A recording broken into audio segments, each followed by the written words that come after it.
All right, welcome to the pig heart dissection or prosection walkthrough.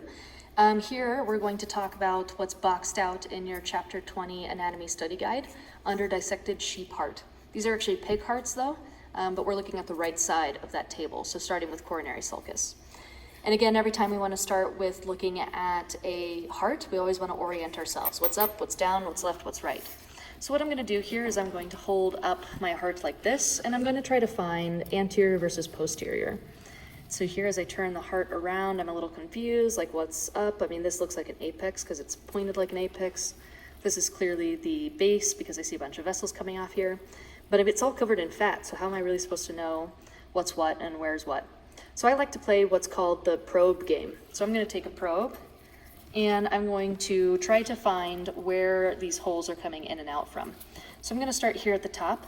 I see a nice big vessel coming off here, and I know from looking at my models and studying at my models that the first thing that's supposed to come off, most anterior to me, is going to be the pulmonary trunk artery. And if I think that this is the pulmonary trunk artery and I want to be sure, I'm going to feel for it. It looks like it's not too tough, pretty strong, still has some structure to it. So it is an artery, but it's not as strong as what I would expect the aorta to feel like. And I can be doubly sure that this is the pulmonary trunk artery if I stick my probe in it. So like here. Let me make sure that this is the correct artery. Oh, this is so hard to do. There we go. Okay, so I can definitely feel that that's the right artery. Okay, now I'm going to gently push the probe through the space and see where my probe lands. Just can't really see it. Oh, there it is. I feel it. And my pulmonary trunk artery should be receiving blood from the right ventricle. And so I know that my right ventricle is different from my left ventricle based off of the size. So this looks like a pretty thick muscular heart here. And so that's how I can tell that this is probably the left ventricle and this is going to be the right ventricle. Where is my probe?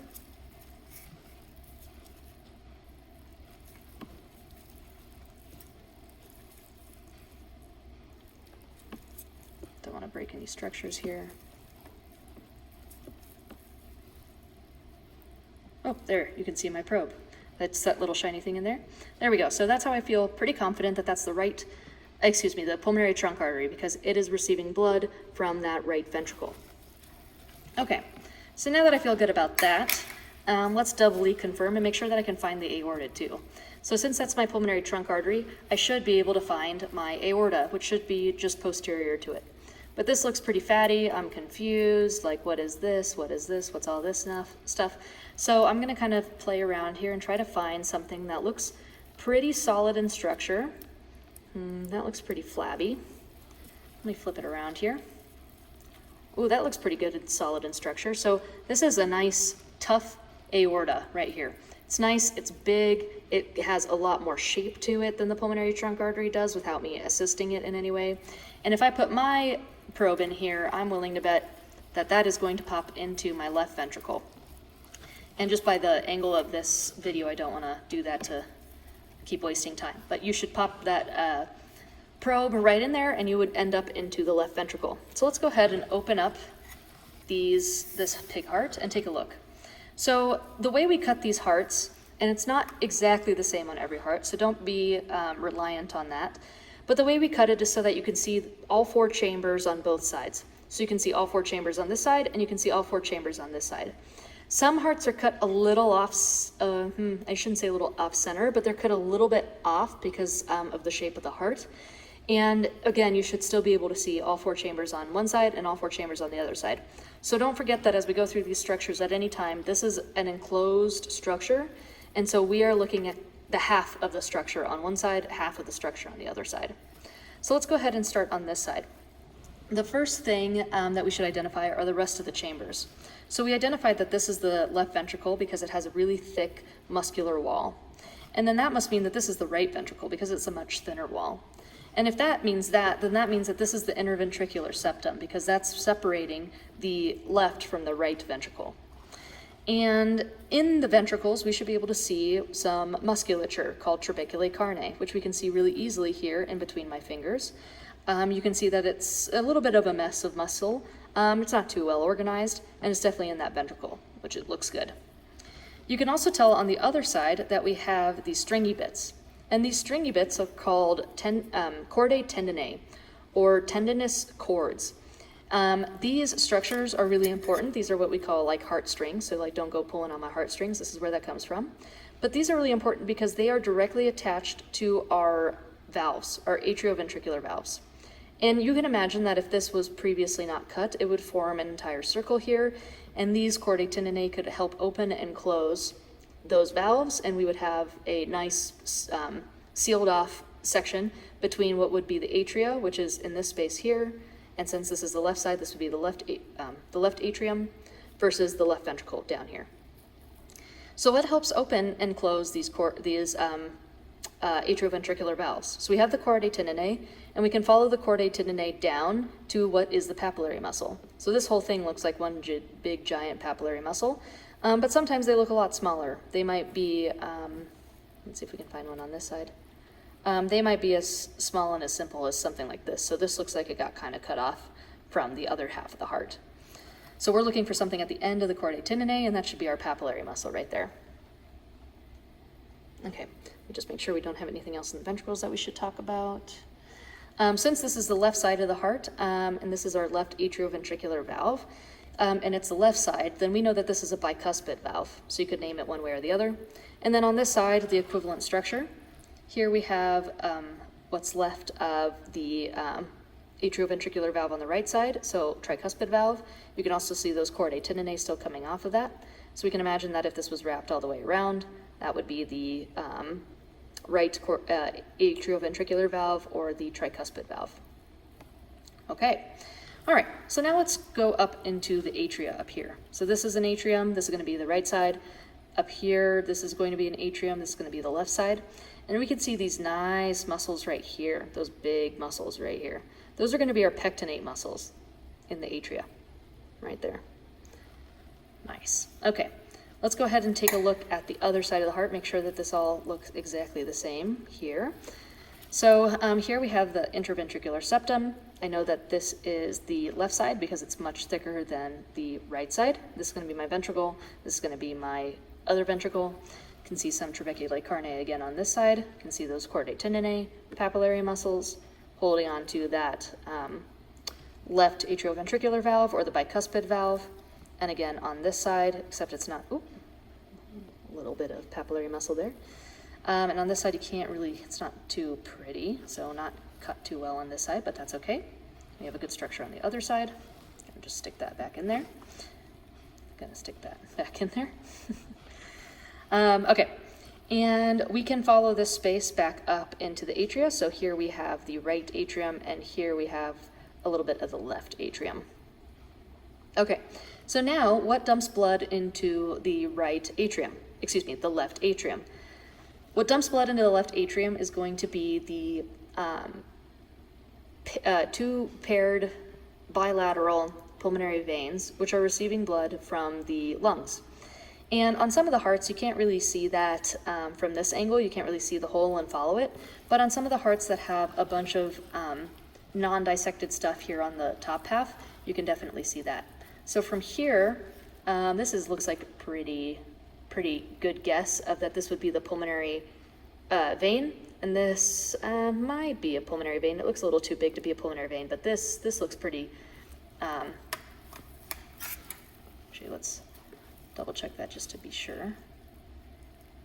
That's not coming into the aorta.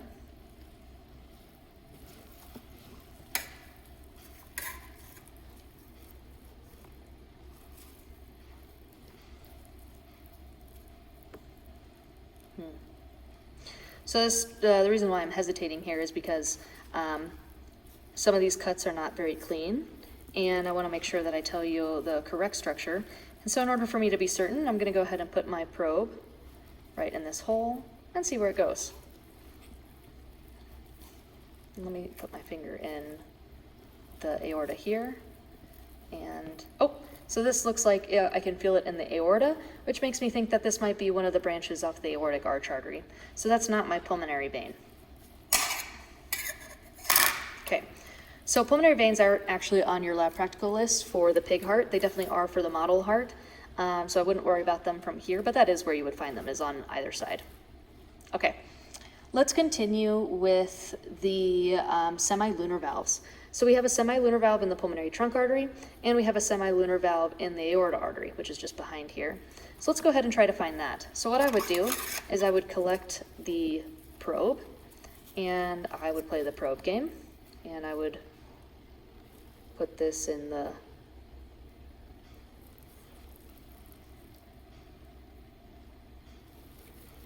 okay, I'm in the pulmonary trunk artery. Okay, I'm gonna very gently try to feel around in here and see if I can find where that is happening. Oh, and I can see, I can also feel my pulmonary trunk artery trying very hard. Okay, and don't want to poke it and ruin the structure, but while I'm actually holding it here, so I'm holding open the walls of the, let's see, left atrium here. Is that correct? Left atrium, pulmonary trunk artery. Yep, and even though I'm poking my probe and I'm trying to find the pulmonary trunk artery and the semilunar valves there, I know I'm looking at some semilunar valves here, and this is actually part of my aorta, and these are my leftover aortic semilunar valves right here. So I'm going to take out my probe. So right here. So it looks like this was one cusp, this was another cusp, and maybe this was the third cusp, like wrapping around like this. And I know that because I can put my probe through here and I can probably find the aorta on the other side. And these valves are pressure dependent, so they don't need any additional musculature or stringy bits like we have with the AV valves, because they're just going to wait until there's enough pressure on this side for blood to burst past, and then they'll close behind it to help prevent regurgitation. Now on this heart, I know that there's an aortic semilunar valve present, but the pulmonary semilunar valve I can't really see very well on this model. So just be familiar with kind of what they look like and where they would be and how to find them, right? So I stuck my probe through the pulmonary trunk artery, couldn't find anything, stuck it through the aorta, which is what it's sticking in right now, and I could find the aortic semilunar valves. All right, last but not least, on the outside of the heart, we've done all of the inside bits. On the outside of the heart, we just need to identify some additional things. So first, we need to identify auricles. And auricles stand for, or auricles are named auricles because they're named for an ear, like auditory, because they're kind of shaped like an ear, at least that's what anatomists thought at the time. And so this right here that I'm outlining with my finger is going to be one auricle. And I know it's an auricle because it's sitting on top of what would be the atrium, and it is actually really good at sensing changes in blood pressure. And so changes in blood pressure are going to predominantly happen in the atria, and that's the best place to actually register that information. So that's on one side of the heart. I'm going to go ahead and look on the other side of the heart for another one. And I see another nice big fat one right here. And this is going to be another auricle. And this is pretty typical of what they look like on the pig hearts. Pretty nice and easy to identify. On the humans, not as big, not as covered in fat. Okay, well, I mean, assuming in a healthy person. So those are my two auricles. The other thing we need to identify is the coronary sulcus. So the coronary sulcus, if you remember from the plastic model, is going to be the space where all of the coronary arteries and veins will sit within. And that is going to separate the atria from the ventricles. And here, it's difficult to tell because the coronary arteries are not dissected out, but I can actually see right here that this is my coronary sinus vein. And if this is my coronary sinus vein, that means that this space is actually going to be my coronary sulcus, if I follow it all the way around the heart, and if I dissect through this fat here as well. Boop. Okay, so if that's my coronary sinus and my coronary sinus sitting within the coronary sulcus, then I can also identify the posterior interventricular sulcus right here, and I can also identify the anterior interventricular sulcus right here. And I don't think we're going to worry about anything else for the pig heart. Hopefully this video was helpful. We'll see you in the next one.